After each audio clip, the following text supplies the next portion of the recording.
En los tiempos primitivos, las palabras aún eran signos mágicos, retratos de las cosas en los que vivía la esencia de ellas. Quien conocía el nombre de una cosa era dueño de la cosa misma y podía usarla a su antojo. Los objetos eran mudables, por orden del que conocía la magia se transformaban instantáneamente, como sucede en los cuentos de hadas y en los sueños. La palabra mágica tenía mayor eficacia si se cantaba o se escribía, y si iba acompañada de un acto mágico. También era posible subjuzgar a la naturaleza por medio de cifras o de imágenes dibujadas, pintadas o talladas.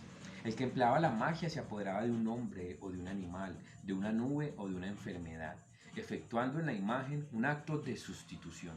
Se añadía a este acto un encantamiento verbal, imponía su voluntad a la creación con más seguridad aún.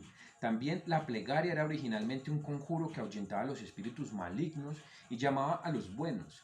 El hombre arcaico, impulsado por temores y deseos, conjuraba continuamente las cosas que lo rodeaban para sentirse seguro.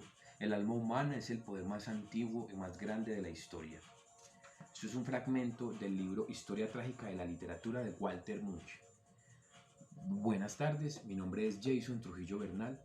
Soy licenciado en Español y Literatura de la Universidad Tecnológica de Pereira y maestrando en Educación de la misma universidad. El propósito de este video es explicar un poco la propuesta programática que tiene por nombre La literatura y el otro. Es una propuesta didáctica y de promoción de la lectura que busca no solamente involucrar a los jóvenes eh, eh, a temprana edad en procesos de lectura, de reflexión, de crítica, sino también de escenificar la literatura como el ámbito en el que se expone lo moral. Es decir, mostrar que hay una relación directa entre ética y literatura, un terreno común en el que se escenifica la vida y todas las tensiones, las ambigüedades, las pasiones humanas, sin necesidad de que haya una esquematización. Eh, yo sé que muchos nos hemos enfrentado a muchos cursos, digamos, que se dan por allí, que llaman materias de relleno, que llaman cursos en los que pues, a la gente sencillamente le provoca bostezar porque pues muchos de estos cursos de ética o incluso de humanidades, lo único que hacen es crear una frialdad con relación a la moral. Y la moral es muy atractiva, eso sí, no la moralina, la moral. Si la analizamos y si intentamos allí hallar algo que podríamos decir humanidad comparada, algo que podríamos llamar humanidad comparada. En este sentido, a diferencia de la filosofía moral, de la ética, en la literatura escenifica lo humano y crea una tensión dialógica sin necesidad de esquematizar. Es decir, ya no estaremos implícitos en un escenario en el que la clase gira en torno a conceptos morales a partir de una teoría fría en la que se analizan dilemas morales sobre conceptos que son muy importantes, que se deben estudiar, pero que tras una revisión pormenorizada hemos concluido en este caso que la literatura es el escenario propicio para hallar este tipo de tensiones.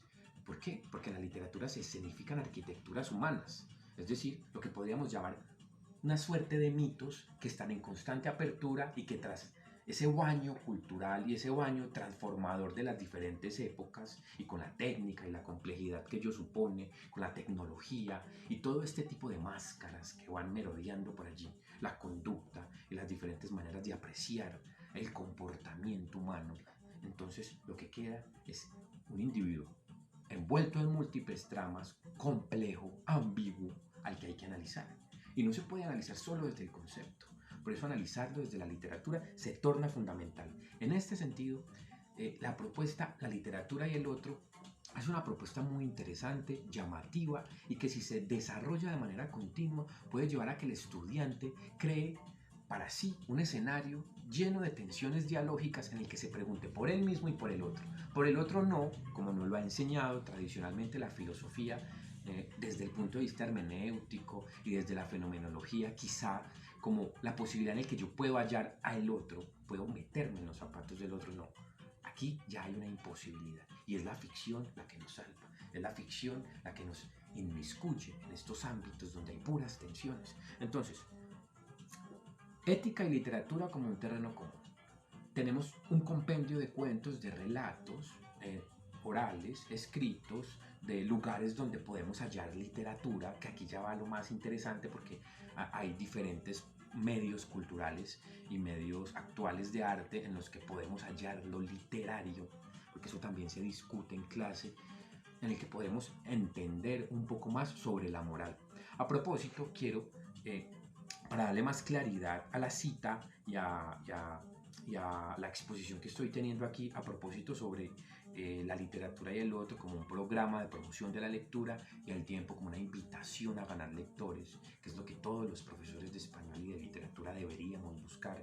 Voy a citar un libro de José Luis Aranguren, en el que a propósito de la ética nos explica lo siguiente. No, la moral no es aburrida, sino todo lo contrario. La moral, es decir, el sentido de la vida, es lo más apasionante en que el hombre puede pensar, pero la ética sí suele ser aburrida.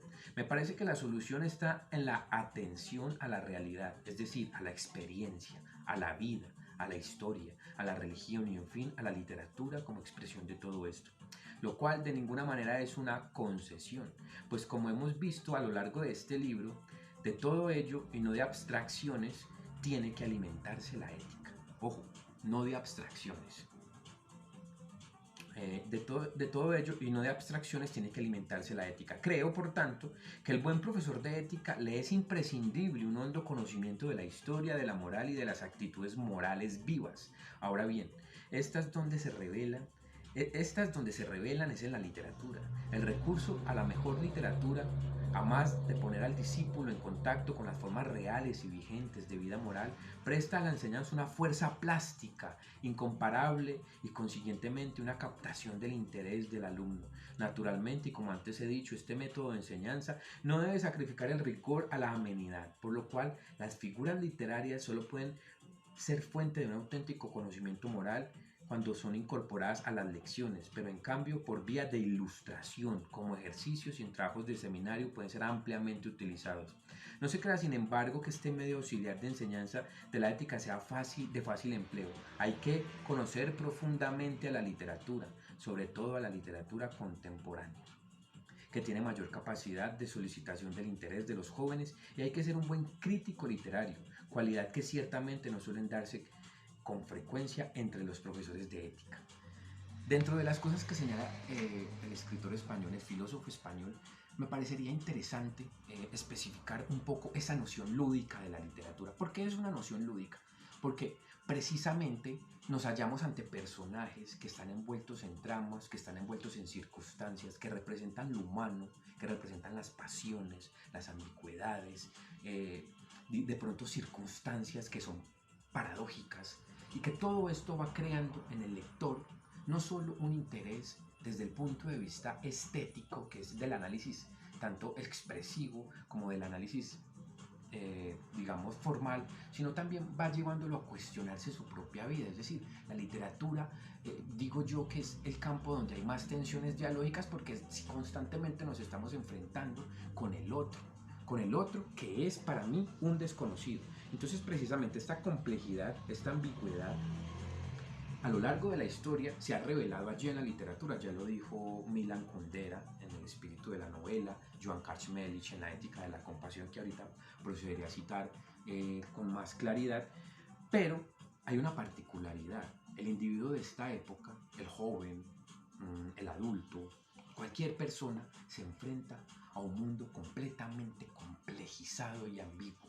Es decir, un mundo en el que esas situaciones grandes que antes abarcaban la conducta y antes eran el sostén eh, de una moral fija, establecida, que si bien se podría crear una especie de elasticidad, es decir, había campo para la ética, se debía regir por algo. ¿Por qué? Porque pues, el individuo estaba en contacto directo solamente con unos cuantos medios, con unas cuantas palabras, con unas cuantas sentires de la vida. Ya Nietzsche por allá lo dijo, que esta época es enferma como pocas porque es de naturaleza instructiva y siempre está buscando decirle a la gente qué hacer, y esto lo digo en el siglo XIX. Entonces imaginémonos ahora cómo es.